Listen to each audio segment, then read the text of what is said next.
Hello and welcome to the podcast all about becoming a health coach. I'm Megan McCrory, an inspiring integrative nutrition health coach.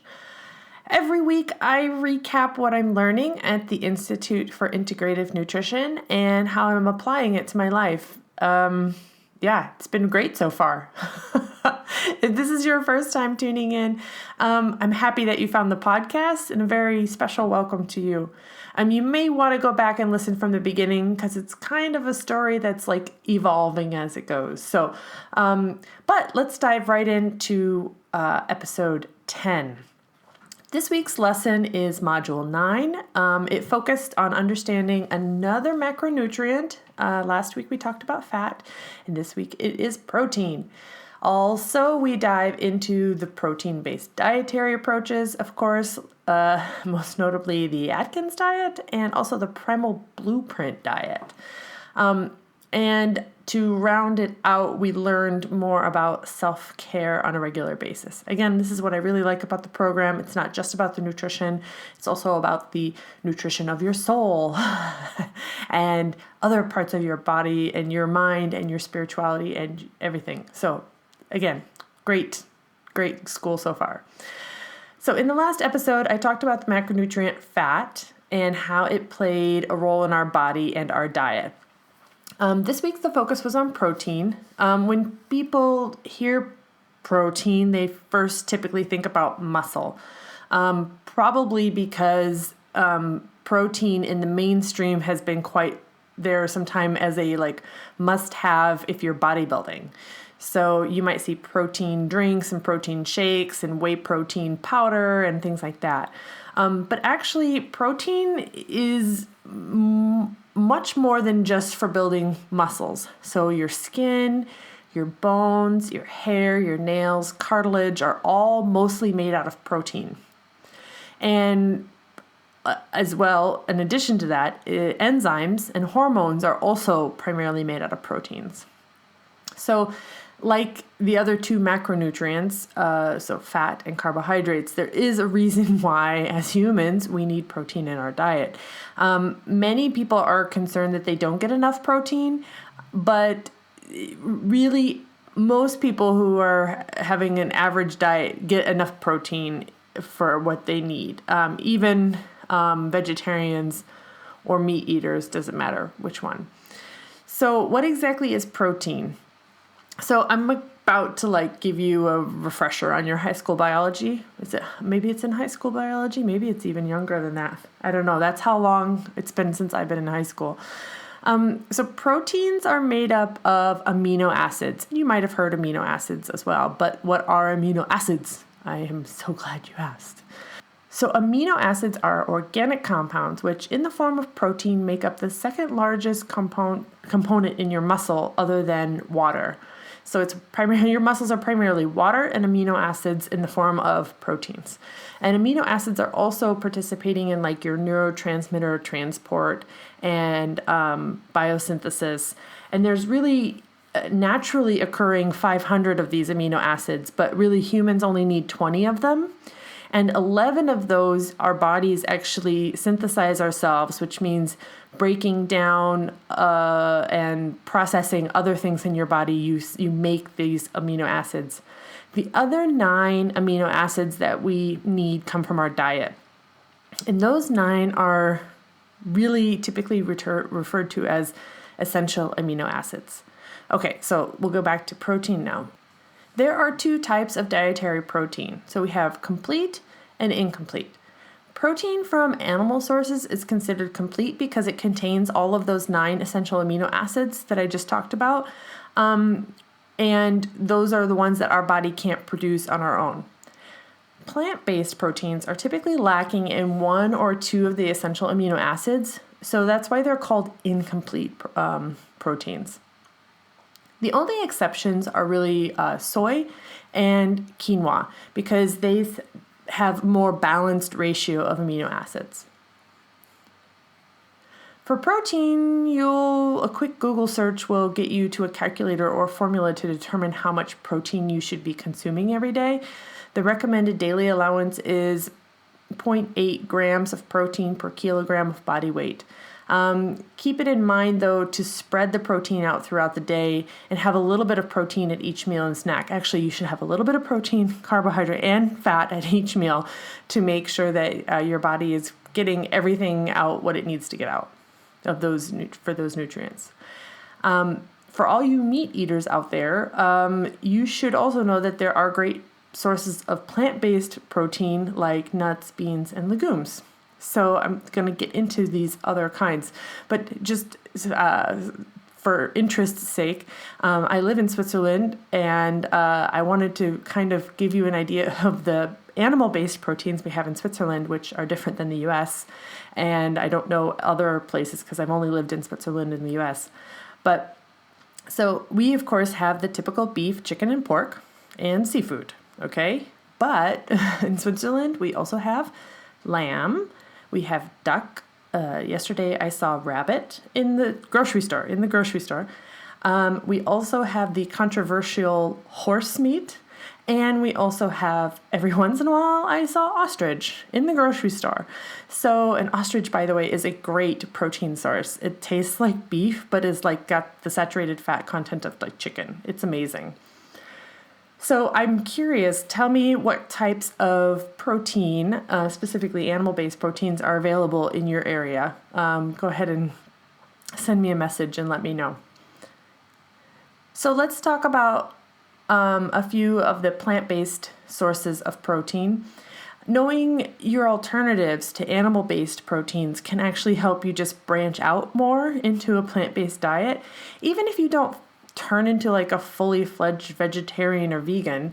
It's always better if you're eating more plants. And I don't think any of the diets that we have talked about so far, I mean, that's kind of the one consistent thing, is that people aren't eating enough plants. So if you could eat more plants, that's better. And it also helps to lower that saturated fats that you usually get from animal products. Especially if you can't get your animal products free range or grass fed, because those are the really good ones. If you just have grain fed animals, the fats that are in those animals are not as healthy for you.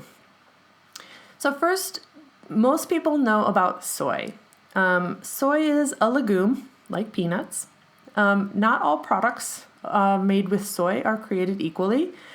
Similar to kind of how the amount of processing that turns a wheat berry into white flour, a soybean can be minimally processed or heavily processed.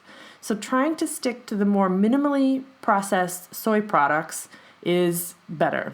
So like, for example, all of these pre-packaged soy hot dogs, soy burgers, soy whatever, every kind of soy meat fake alternative. I mean, okay, that might make you feel good about eating it, and maybe it's a gateway to get rid of more animal products if you want to do that. But they often have a lot of other added chemicals to flavor it and to stick things together, and to make it look like a burger or look like a hot dog. So instead, focus on simpler products. Better yet, you can make your own soy products. For example, soy milk is a really common alternative to dairy milk. And most people will pick up a carton off the shelf and think it's automatically healthy because it says soy on it. And many commercially made soy milks add sugar to make it sweeter, because like dairy milk has some naturally occurring sugar in the form of lactose. And then they also add oil to soy milk to give it like a better mouthfeel. Again, because soy is by definition fat-free, but dairy milk has fat naturally. So they add the oil to make you feel like your mouth feels better when you're drinking it. So making your own soy milk, for example, at home is a super easy way to get the benefits from the protein from the soy, and you also know exactly what goes into your soy milk. So that's just an example. Other soy products that you can buy are miso paste to make miso soup, tempeh, which is a fermented soybean thing that kind of you can fry and grill like meat, tofu, edamame, And roasted soy nuts. So like how you would munch on peanuts, you can also just munch on soy nuts. So just be careful when you're buying anything that's prepackaged that you're just checking the label. Make sure that it has minimal amount of ingredients in it. The next plant-based protein is beans and other legumes. So this is seriously the cheapest and best form of protein for you. I mean, it's the best for the planet and it's the best for you. And I'm telling you this as an omnivore myself. I eat meat, but if you just look at the numbers, beans and legumes have enough protein. They don't take up as many resources to farm them. So, and there's been studies that showed that like people who just replace some of their animal protein with beans and legumes lowered their risk of heart disease. So there are a lot of good things about beans and legumes. So what are beans and legumes? Lentils, split peas, black-eyed peas, pinto beans, black beans, chickpeas. This is just a tip of the big iceberg when it comes to varieties of beans. And those are really, really cool because I always find when I find a new bean in the store, I'm like, ooh, what is this? How can I cook with it? You can also use canned beans, but making your own from dried beans is easy. I mean, it does take a while to cook, but you don't have to do anything while it's cooking. The primary thing with dried beans is that you just have to think ahead in advance what you want to do because it takes a little time to cook. I personally throw them in the slow cooker, and this way it's kind of a hands-off approach, and I don't really have to worry about them being undercooked. I hear the thought that's going on in your brain right now. Beans make me gassy. Oh, hello. Yes, beans make me gassy too. And it's true that beans are difficult to digest, but there are ways around that. So here are some suggestions to make beans a little more easy to digest and a little less gassy. So first of all, you want to soak your beans overnight. Obviously, this is if you're using dried beans. You don't need to soak your canned beans. But soak your dried beans overnight. Takes a little more planning, but you could get into a routine of it, soaking them Friday night, cooking a big batch on Saturday, and having beans for the whole week. You could also use a pressure cooker. Okay, I mean, these things scare me a little bit, and I don't understand why, because my mom always used a pressure cooker when she was growing up, and she never had a bad experience that I could remember. So I'm not sure where my fear is coming from, but pressure cookers are an excellent way to cook beans, and they cook much faster. Also, chew your food. We don't chew our food enough. Try to chew every bite. And this is not just for beans. This is just in general. Chew every bite 30 to 40 times. And I know you're saying to yourself, 30 or 40 times, it's going to take me 5 hours to eat my dinner. It just sounds like that. But just count how many times you chew normally. And it's usually around 20 to 25 anyway. So if you just count and you get into the habit of chewing your food until it literally dissolves in your mouth, what you're doing is you're allowing the enzymes in your mouth to already begin breaking down the food. Have you ever done that trick where you put like a saltine cracker on your tongue and just let it sit there, don't chew it, and then all of a sudden it turns sweet because the enzymes are breaking down the carbohydrates already in your mouth, on your tongue? It's fun. Look it up. Try it. Okay, so then the last two things to help make sure that your beans are digested and not gassy, try easing into beans. Start with smaller portions. Kind of like, give your body a little bit of time to get used to how to process those things. It's the same thing actually with vegetables. If you give yourself a little bit of time and energy to just work your way up, your body will get better and better at processing those things. And the last thing is really try smaller beans like lentils or peas. And these have the advantage because they actually have a shorter cook time as well. So they're easy to digest and a shorter cook time. So try cooking with those. The last plant-based protein we covered is seaweed. This is a less conventional form of protein, but it's like super abundant on our planet. I mean, it's in the ocean, and the ocean is the biggest thing in the planet. So it's typically used in Asian cuisines, but it's now like available in more organic and health food stores as an alternative protein source. So if you're like me, I hear or read a story about seaweed or some other interesting food that I don't normally cook with, and I'm just like, how do you use it? What does it taste like? So let's dig in a little deeper with seaweed. Let's first talk about nori seaweed. So nori is probably the one you might have heard of if you've heard of any seaweed, because that's what they use to wrap sushi in. So you can take nori seaweed either in that form of a sheet, or you can buy it like kind of dried, so you can kind of crumble it up. And so like make a plate of pasta, and get some olive oil, some garlic, some chili pepper, and then crumble a little bit of seaweed on top with some sesame seeds. And it has like a little bit of salty flavor, so it acts as like a salt replacement.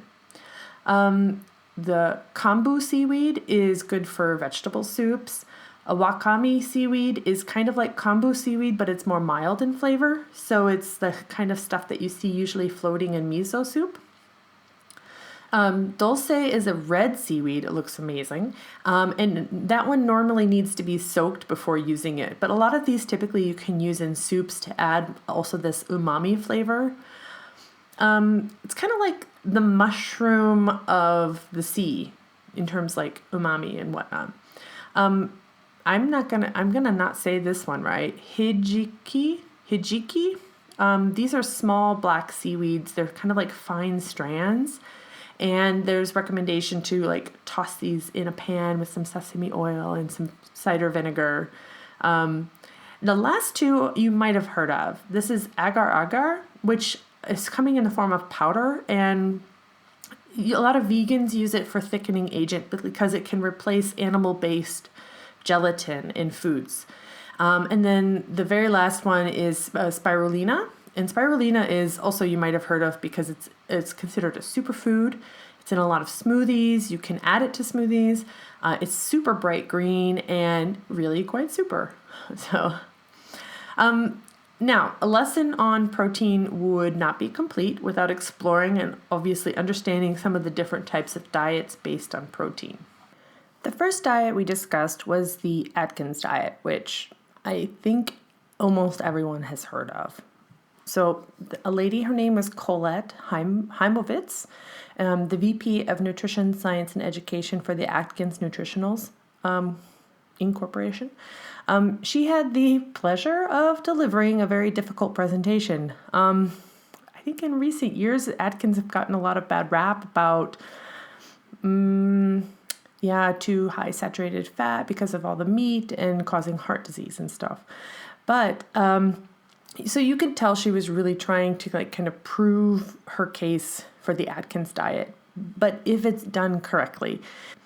She presented similar information that I've seen in other lectures about why we are obese and having diabetes epidemics. So the dietary goals in the U.S. in 1977 said to reduce saturated fats, so those are fats coming from animal products, reduce saturated fats, total fats, sugar, and meat, and to increase whole grains, carbohydrates, fruits and veg, and polyunsaturated fats, poultry and fish. And then she was like, had the graph that showed that diabetes and obesity have skyrocketed since the 70s, and that the increase in calories during this obesity epidemic, is primarily due to the large carbohydrate intake. Then she shifted to how the carbohydrate is processed in the body and its connection to insulin, and afterwards then to the insulin resistance. She went on to talk about how the Atkins diet puts a person into their fat burning zone, similar to the ketogenic diet. So I kind of knew the basic premise of this diet before the lecture, but I didn't understand all the details. So here's it laid out. Here's the Atkins diet laid out. There are 4 phases to the diet or lifestyle, depending on what you want to call it. Phase 1 is called induction, where the person drops down to around 20 grams of net carbs per day, with 12 to 15 of those net carbs coming from vegetables. And what is a net carb? Well, a net carb is the amount of carbohydrates that you've eaten minus the amount of fiber that you've eaten, specifically in each meal, because that's what's affecting how fast the carbohydrates will be broken down into glucose, and therefore also how fast your insulin response will be, or how high your insulin response will be.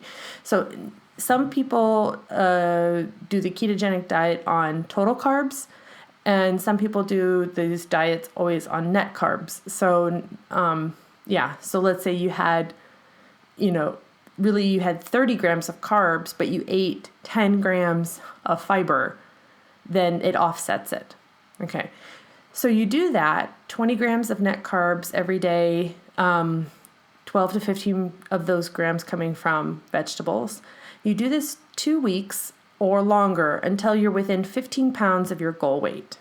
Okay, then you go on to phase 2, which is called ongoing weight loss, and they abbreviate this OWL, like hoo-hoo, OWL. So then you bump up the carbs to 25 grams net carbs a day, and then you increase by 5 grams of net carbs every week until your weight loss stops. So what they're doing here is trying to see where your body starts to react to carbs, or starts to be not using them efficiently.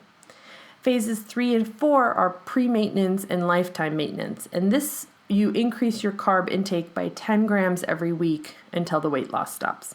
So they kind of step you up. And then the whole point is that, again, due to your bioindividuality, you can kind of see where, how many carbs you can have. And some people may be able to have a lot more than other people in order to have this kind of maintenance-free weight system. So all this time they have another graphic, a food ladder. So you reintroduce foods on the food ladder. I mean, all the way down to actually whole grains. So whole grains are the last thing you should reintroduce. And then they have different, so the first carbs you should eat are from vegetables. That's it, vegetables. And then, they add then you add dairy back in sometime, and then you add this back in. So they do this in a stepwise approach. So as you're adding the net carbs in, you're also adding specific types of carbs in to see how your body reacts. I like this approach because it's data driven. You're like, there's numbers, a lot of numbers. And I know that for a lot of people that might be too many calculations, too much stuff to do. But I mean, with all of the weight loss apps out there, you don't really have to count anymore. You just have to measure, right? And then you put this in a system and the counting is done for you. So I like it because of that reason. I also, if you stop losing weight, where your carb threshold is, so that's good. And so each person is quite different when it comes to this. So I didn't get this aspect out of the Atkins diet just from hearing about it in the media. So I'm glad that I listened to this presentation and got that information out. The lady, Colette, she had a lot of references to tons of different studies, like proving her points and headlines from reputable doctors backing the Atkins diet and so on. But if you want to hear more for yourself about the Atkins diet and her talk, if you will, go ahead and check her on YouTube. I'll leave a link in my show notes to a similar presentation that I found on YouTube. I'm still not sure if I will ever do exactly what the Atkins diet is talking about, but I'm really glad that I learned more about it, and I'm glad that I have a better understanding of what it is, because I thought it was a little extreme, but now I realize it's very well monitored. The next diet that we learned about was the Primal Blueprint. So this was another diet that I had heard about a couple times, but never really researched or looked into. I just assumed it was the Paleo diet in a different package, which it's not exactly. So this diet is presented by Mark Sisson, not sure exactly how to pronounce that. And it is very similar to the Paleo diet in the fact that you just don't eat any refined grains. And both are in this kind of Paleolithic, what you used to do as a primate and so on, blah, blah, blah. But the big difference is that the paleo diet is high protein, moderate fat, whereas the primal diet is high fat and moderate protein. So I would actually just say that the primal diet is just another name of a ketogenic diet. And I think that that's pretty well universally accepted that those two things are basically the same thing. The only big difference is the primal diet will make some kind of leeway for dairy, which I think no, in the ketogenic diet and in the paleo diet, there's no dairy. So the key concept with this diet, and actually most modern diets right now, is all about managing insulin, as I mentioned about in the first Atkins diet as well. The idea behind low carb diets is that you lower the carbs, you lower your insulin response. And why would you want to lower your insulin response? So insulin is a hormone, and this hormone is turned on and off by food. And when you eat carbohydrates, the insulin is turned on. And once insulin is in your bloodstream, only carbohydrates are used for energy during that time. And the energy that's stored in fat is locked away, and you cannot use it when insulin is high. So if you keep your insulin levels high all the time, meaning the people who are eating carbohydrates every 2 or 3 hours, your insulin is always in your system and always being used. And this is how you can become insulin resistant then. And so both of those things combine, right? Obesity starts from this, and also then it's linked to diabetes. So these two things are linked very closely together. So if you keep your insulin low, meaning you don't eat the foods that trigger an insulin response, you allow the body to use up stored fat.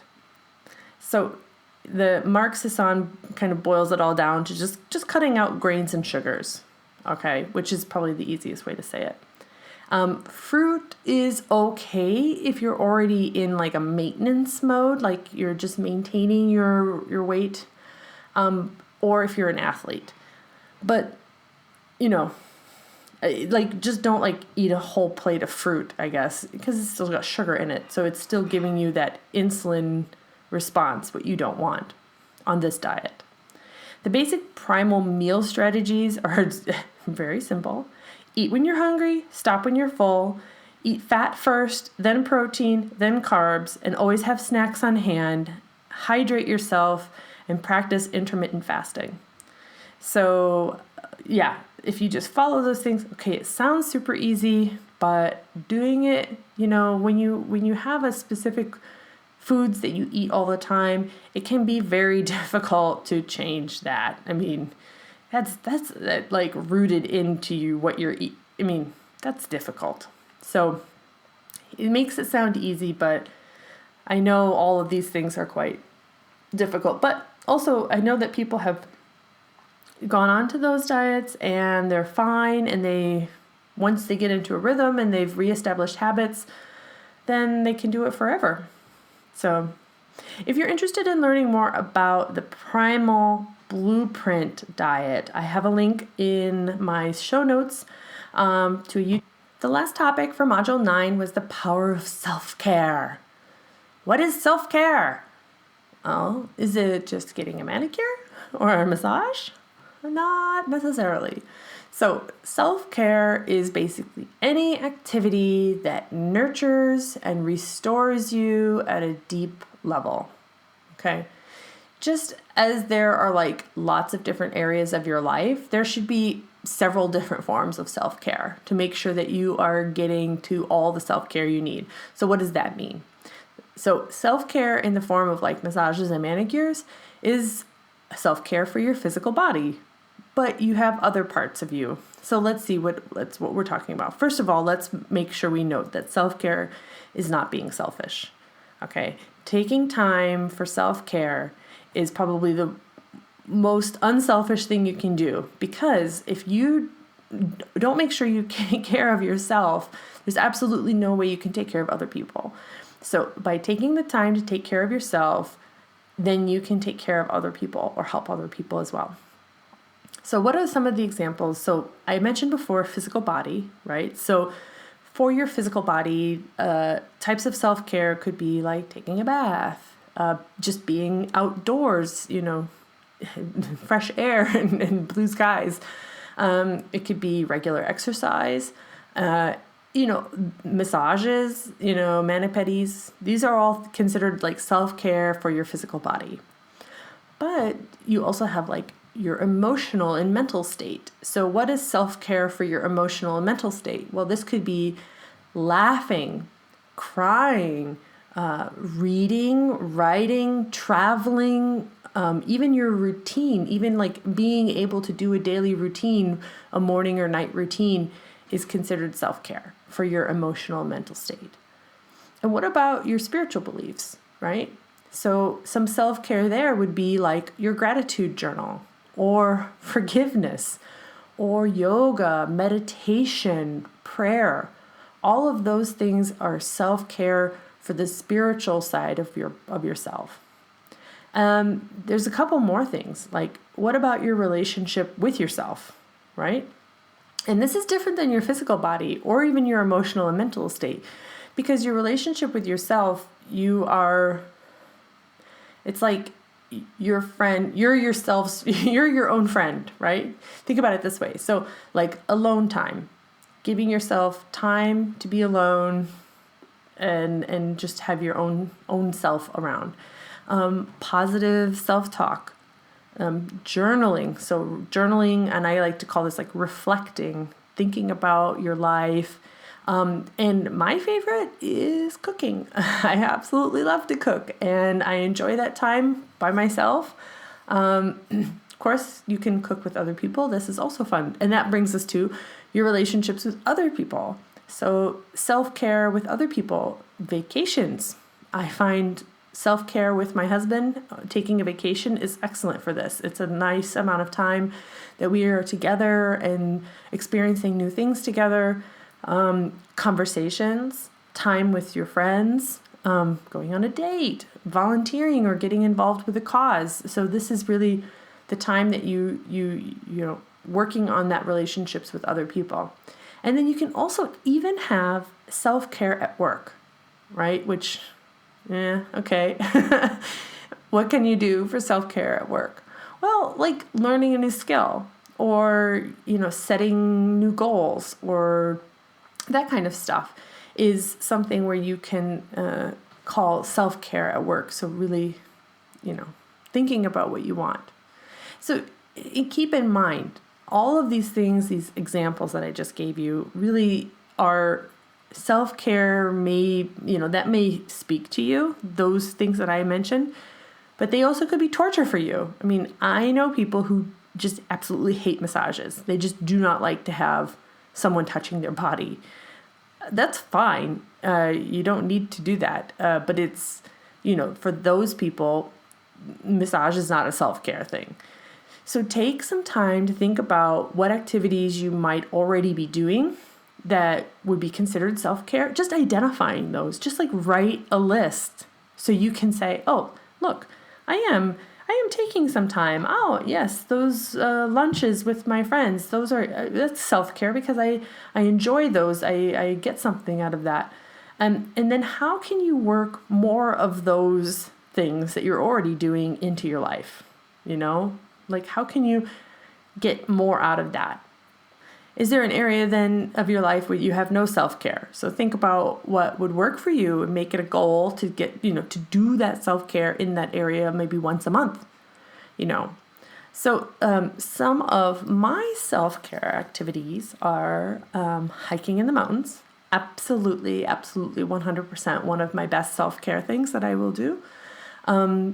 Knitting, also sometimes I feel selfish, but on the other hand, it's so relaxing for me. And I do call that a form of self-care. Like I mentioned, cooking and baking, also reading, lunch dates with my friends, and snuggling with my honey bunny. So those are things that I could think of, quickly that I'm like, okay, those are self-care things, definitely. Because if I wasn't doing them, I think, no, I know that I would be, I would be missing those areas. So Let me know what are some of your self-care activities, like by emailing me at becomingahealthcoach@gmail.com, or you can leave me a comment by heading over to my website, mybestself.fit, and locating the show notes for this episode 10, and leave me a comment there. I really love to get listener mail. I've actually received some listener mail, and I'm so excited about that. So drop me a line and just let me know if you're listening out there and anything I can do to improve the show, or if you have any questions. So that's all for this episode of Becoming a Health Coach. I'm Megan McCrory, and I'll see you next time. Stay happy and healthy. Hey, you're still listening. Great. Okay, now I can tell you about my 12-week goal setting session.